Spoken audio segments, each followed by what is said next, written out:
बिस्मिल्लाहिर्रहमानिर्रहीम। क्या आपको कूल्हे से लेकर टांग तक ऐसा दर्द है जैसे जिस्म में बिजली दौड़ रही है?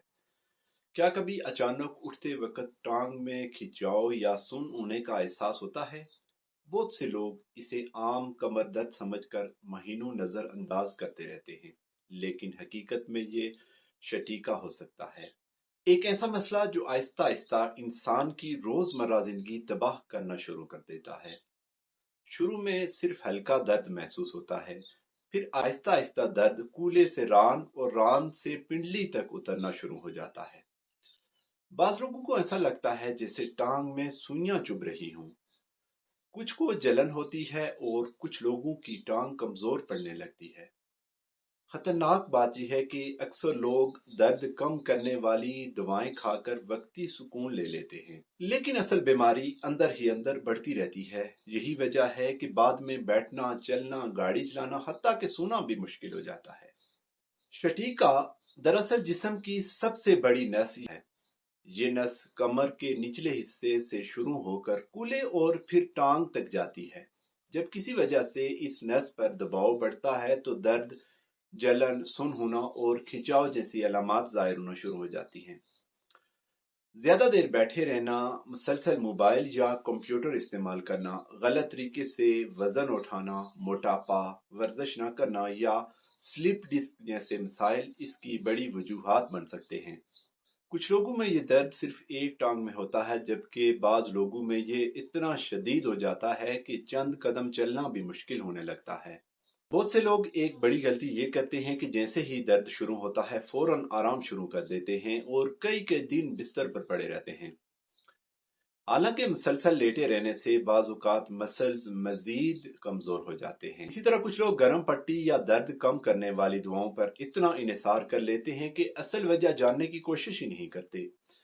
याद रखें, हर टांग का दर्द शटीका नहीं होता, लेकिन अगर दर्द कमर से शुरू होकर नीचे की तरफ जा रहा है, साथ में सुन होना, जलन या कमजोरी भी है, तो इसे संजीदगी से लेना बहुत जरूरी है।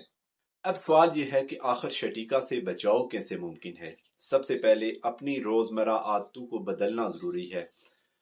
अगर आप ज्यादा देर बैठते हैं तो हर 30 से 40 मिनट बाद जरूर उठें। वजन उठाते वक्त कमर झुका कर नहीं बल्कि घुटनों को मोड़कर वजन उठाएं। बहुत नरम गद्दे पर सोने के बजाय दरमियाने सख्त गद्दे का इस्तेमाल करें। रोजाना हल्की वॉक या स्ट्रेचिंग एक्सरसाइज बहुत जरूरी है। बाज लोगों को सिर्फ लाइफस्टाइल बेहतर करने से काफी आराम मिलता है। बात करते हैं सबसे अहम पहलू यानी होम्योपैथिक इलाज की। होम्योपैथिक इलाज में ऐसी मेडिसिन इस्तेमाल की जाती हैं जो शटीका के दर्द, जलन, खिंचाव में बहुत मददगार समझी जाती हैं। उसमें सबसे पहली दवा है कोलोसिंथेसिस। ये इस वक्त इस्तेमाल की जाती है जब दर्द इतना शदीद हो कि मरीज टांग मोड़ने से भी मजबूर हो जाता है। दूसरी दवा मैग्नीशियम फास्ट। ये इन लोगों में देखी जाती है जिन्हें फरमाइश से आराम महसूस होती है। निफाइलम इस सूरत में इस्तेमाल की जाती है जहां दर्द के साथ सुन होने का एहसास हो। इसके बाद एक और दवा रिस्टॉक्स इन लोगों में दी जाती है जिनका दर्द आराम के बाद बढ़ता है, लेकिन चलने फिरने से कुछ कम होने लगता है। जबकि एक और दवा का जिक्र करता चलूं तो उसका नाम है हाइपरिकम। नर्व पेन में बहुत मशहूर दवा है, लेकिन याद रखें हर मरीज की अलामात मुख्तलिफ होती हैं, इसलिए किसी भी दवा का इंतखाब मुकम्मल अलामात देखकर ही किया जाता है। एक और अहम बात यह है कि बाजुकात शटीका किसी बड़ी बीमारी का इशारा भी हो सकता है, जैसे स्लिप डिस्क या नर्व डैमेज।